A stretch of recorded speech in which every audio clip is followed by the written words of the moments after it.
Hi everyone, and welcome to the channel. Zach D Productions here, and I'm here for a list video for you guys. And it's actually been a while since I've done one of these throwback list videos, but for this video we'll be going over, in my opinion, some of the best rock and metal albums of the year 1989.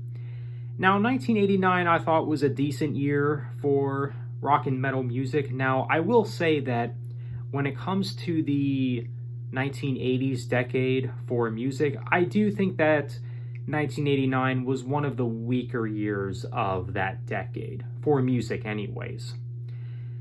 But with that said, there has been quite a few solid album releases that year, and we'll be talking about those in this video.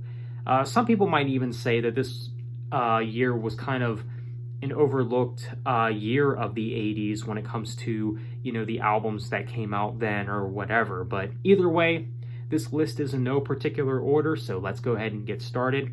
And I think we'll start off with Soundgarden, Louder Than Love. Definitely a strong album, definitely a classic. Rest in peace to Chris Cornell. And yeah, definitely one of their best, at least in my opinion. I mean, it does have the song Loud Love, which is, I think, one of their best songs. I love the riffs and, of course, Chris's vocals. Everything about that song is fantastic. But yeah, definitely a great album. Yeah, it's no Super Unknown or Bad Motorfinger, but this might even be my third favorite from Soundgarden. I think it's very solid, it's pretty heavy. I mean, yeah, once again, it's not as good as albums like Bad Motorfinger or Super Unknown, but it's still a very strong album. So, Louder Than Love by Soundgarden, definitely a strong album.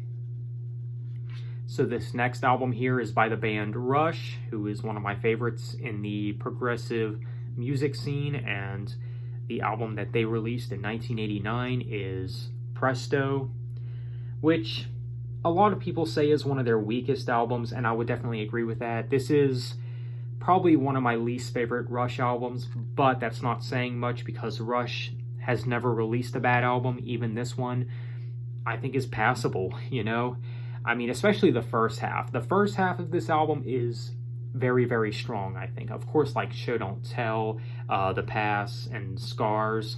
Kind of an underrated song from the band, definitely different. It's more on the dark and atmospheric side of things, and the title track is pretty good as well. But yeah, there's definitely some very good songs on here. I think Show Don't Tell is probably the best song on this album.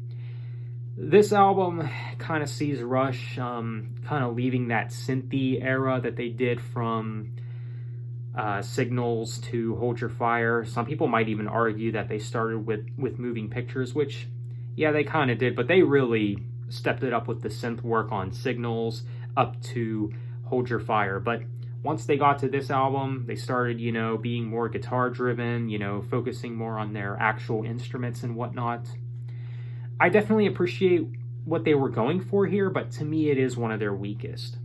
But by no means is this a bad album. I still think the album is very good for the most part. So, Presto by Rush. So the next album up is by the band Dream Theater, who is probably my favorite progressive metal band, and the album that they've released in 1989 is actually their debut album with their vocalist Charlie before James LaBrie came into the band, When Dream and Day Unite. And some people I know don't like this album for some reason. Now, I think one of the main reasons why some people don't like this album is because it's a different singer that's not James LaBrie, or the fact that, it's just not as good as most of the other James LaBrie albums from Dream Theater. But for me, even though this album might not be one of their best, I don't think that the album is as bad as some people make it out to be. I think the album is, dare I say, kind of underrated to some extent. There's definitely some very good songs on the album.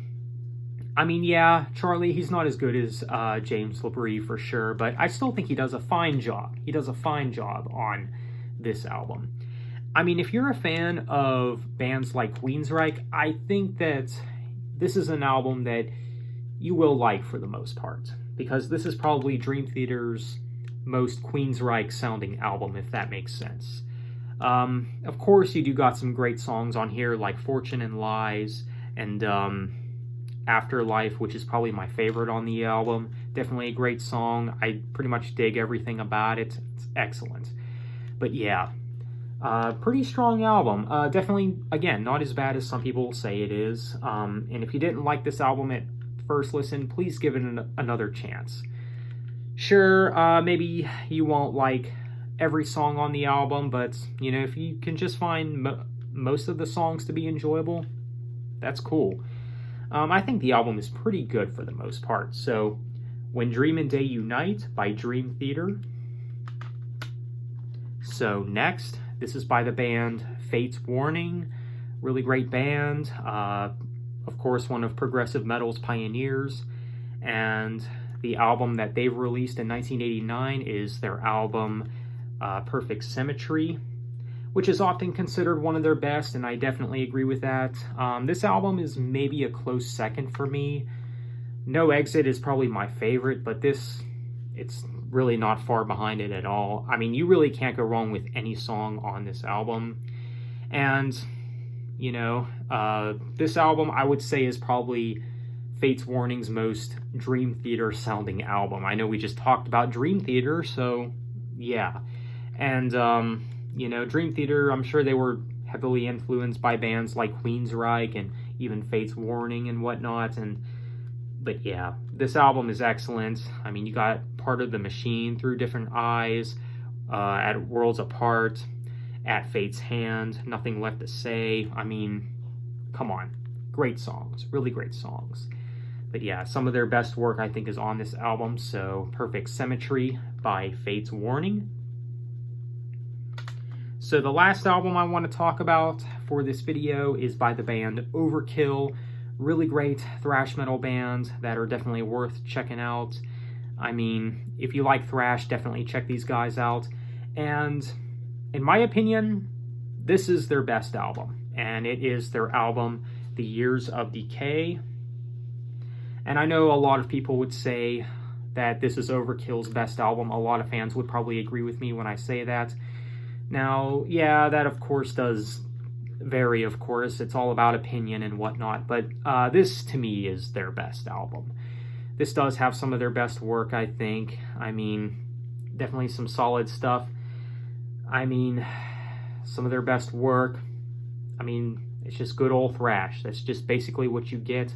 And Overkill is one of the more consistent bands in the thrash metal scene. So if you are looking for a consistent thrash metal band, you know, they stay consistent throughout their discography, definitely check out Overkill if that's what you're looking for in thrash. But yeah, a lot of great stuff on this album. So The Years of Decay by Overkill.